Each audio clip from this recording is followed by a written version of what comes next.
Okay, so I'm going to give you a quick overview of how to deal with doing some cloth. So we'll just create something here,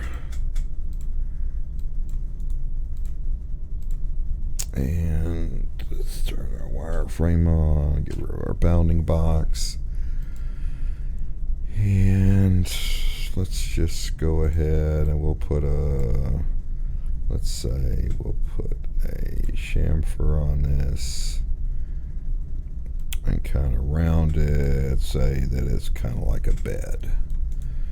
Okay, so it's kind of like our bed.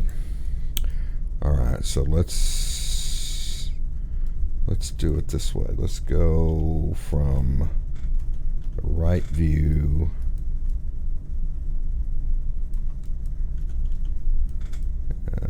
Let's go from the front view. So from the front view, I'm going to draw a line, and I'm going to do something like, say, this, maybe something like that. Okay, and then I think what I'll do is we just go to the vertices and we'll make those smooth. And I'm doing these to overlap, so there'll like be some wrinkles in the bed. It's too regular. Let's say maybe like this, some wrinkles here, some wrinkles there. Okay, that looks all right. Okay, let's just go ahead and let's do a extrude out. Let's put a shader on it.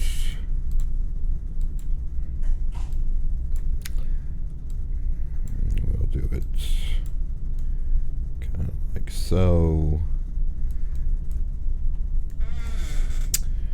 Alright, we want to have some cross segments in there. Maybe like so. And on our line, let's go in our interpolation, and we're just going to make steps.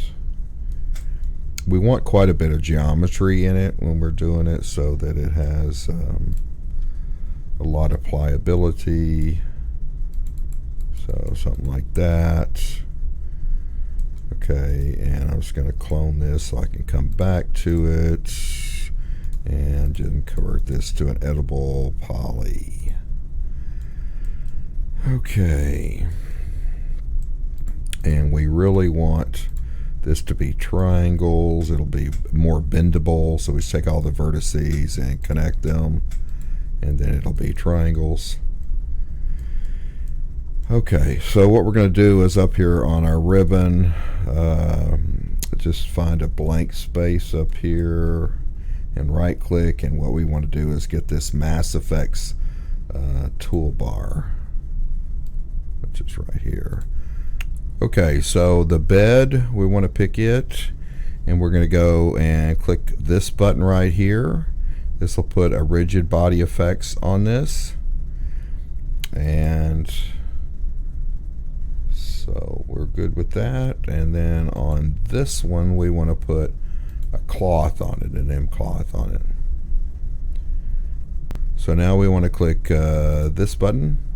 This brings up our tools, and we can go to our simulation tools now, and then we can run a simulation.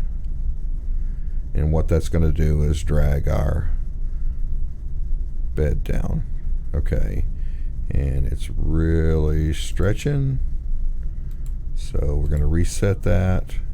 Okay, so on our bed, once we have our rigid body put on there, it will default to be a dynamic object, which means it can be bumped around, and we want it to be a static object so it can't be moved. And so now we're ready to, what you can do is on your start your simulation, you can run that. Okay. Now this is doing some folding and stuff going off. I don't really like that. So what I'm going to do is turn it off when I get it exactly the way I want it. So I'm going to click this, and then I'm going to click it off. Right there is what I like. I think that looks pretty good for my bed. And then what we can do is, what we're going to do is capture this. Okay, because the simulation is really an animation. So what we can do now is under Tools, go up here to a snapshot. I just leave it on the single mesh and click OK.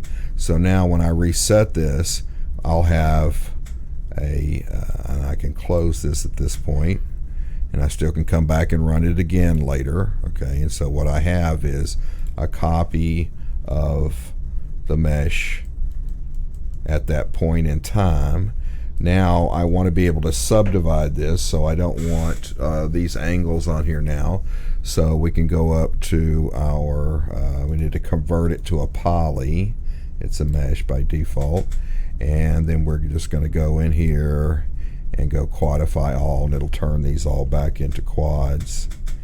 And then I can go put a mesh smooth on it to kind of smooth it out. And then I've got a nice piece of cloth, and then I can texture it and such.